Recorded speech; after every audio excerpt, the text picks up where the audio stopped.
Abayisiramu mu nsi yonna leero bajaguza olunaku lwa Eid al-Adha ng'eno yebeereyo okusaddaaka ebisolo okusinziira ku busobozi bwa buli muntu.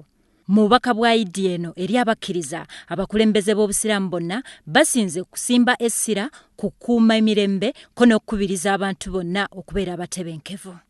Okuvaako wano ku kitebe ky'Obuyisiraamu Kasozi Kampala mukadde, Mufti wa Uganda Sheikh Shaban Ramadhan Mubajje akuutidde abakkiriza bonna okukuuma emirembe, obukkakkamu n'okugoberera amateeka ga Allah nga bwe kyawandiikibwa mu Qur'ani.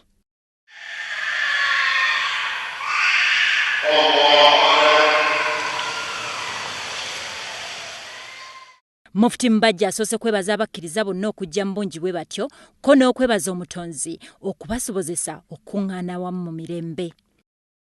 Ono era asiimye abakkiriza bonna abasoose okusiiba ennaku eziddirira olunaku luno eza Sawumu Alfa. Olwaleero tujaguza Idi yaffe ey'okusala ebisolo emanyiddwa nga Idi al-Adha mu nsi yonna, n'olwekyo ntwala obuvunaanyizibwa n'omukisa guno okuyozaayoza abasiraamu bonna mu nsi ne mu Uganda okusingira ddala okutuuka ku Idi eno ya Adha.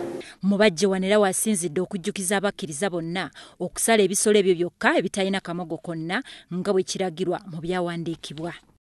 Omuntu atasobodde kusala bisolo nga olina ssente n'otusala kisolo, Nabbi sallallahu alayhi wa sallam agamba nti kiba kirungi nnyo ne weewala wetusaalira, kubanga eno Idi yakusala bisolo. Bw'atasaze nga ssente zikuli mu nsawo, lwaki oyonoona ebiseera by'ongojja nti ogenda kusaala Idi kye? Era ojaguza biki nga togoberedde sunna ya Nabbi waffe Ibrahimu alayhi salaam? Nabbi akugambye nti okujjako tekuliimu makulu, kyalibadde kirungi n'obeera eyo. Ne tusaala nabali abagenda okusala n'abo abatasobola kugira ki kusala. Naye gwasobola ojja kujaguza biki? Ekyo kibuuzo era nkikulekedde. Tukyalinawo ennaku 3 weerowooza otereeze nniya nga tetunasaala ti ngenda kusala inshallah. Tugambe nti inshallah mugenda kusala, inshallah tusale essola yaffe ebeeremu omukisa. Wanalaze obwennyamivu olw'embeera eri mu ggwanga lya South Sudan era n'asaba bonna okugenda mu maaso n'okusabira eggwanga eri okutebenkera.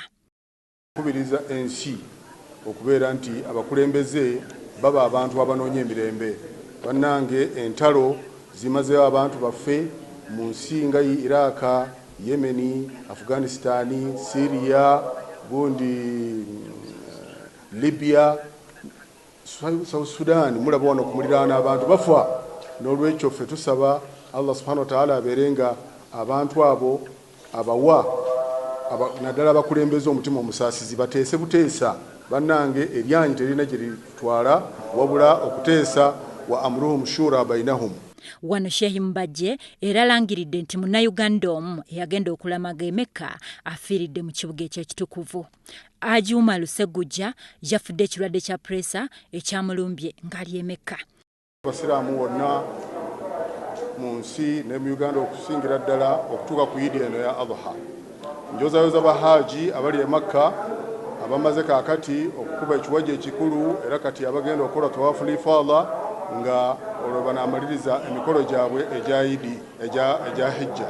Nsaba Allah hijja yaabwe ekkirizibwe era Allah abakomyewo nga bonna balamu okujjako eky'omukisa omubi. Tusaasira famire ya Haji we Masaka afiiridde mu hijja nti Mungu subhanahu wa ta'ala amuteeke mu jjana kuba afiiridde mu kifo ekitukuvu. Eggulu erikusakiddwa Alice Tembo ne Dan Lugemwa ku WBS enaggulu.